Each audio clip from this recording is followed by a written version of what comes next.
விவசாய கடன்களை ரத்து செய்ய வேண்டும், வங்கிகள் ஜப்தி நடவடிக்கையை கைவிட வேண்டும் போன்ற கோரிக்கைகளை வலியுறுத்தி தூத்துக்குடி மாவட்டம் கோவில்பட்டியில் 43 வருடங்களுக்கு பிறகு தன்னுடைய மௌனத்தை கலைத்து போராட்டத்தில் ஈடுபட்ட வைகோவை என்னென்ன விஷயங்களை பேசினார் என்பதை நேரலில் பார்த்தோம்.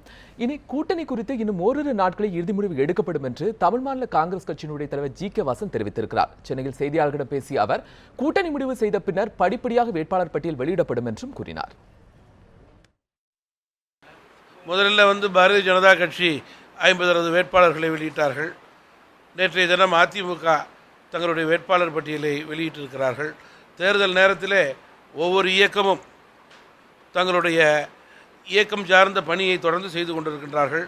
அந்த வகையிலே தமிழ் மாநில காங்கிரஸ் கட்சி தன்னுடைய கூட்டணி குறித்து இறுதி முடிவு எடுத்த பிறகு ஓரிரு நாட்களிலே அறிவித்த பிறகு படிப்படியாக தொகுதிகளுடைய பெயர்கள் அதே போல வேட்பாளருடைய பெயர் என்று அதிகாரப்பூர்வமாக அறிவிக்கும். ஏற்கனவே சொன்னது போல தேர்தல் கூட்டணி குறித்து ஓரிரு நாட்களிலே அறிவிக்க இருக்கிறேன். அதற்கு பிறகு படிப்படியாக எங்களுடைய பணியை ஆயத்த பணிகளை செய்வோம்.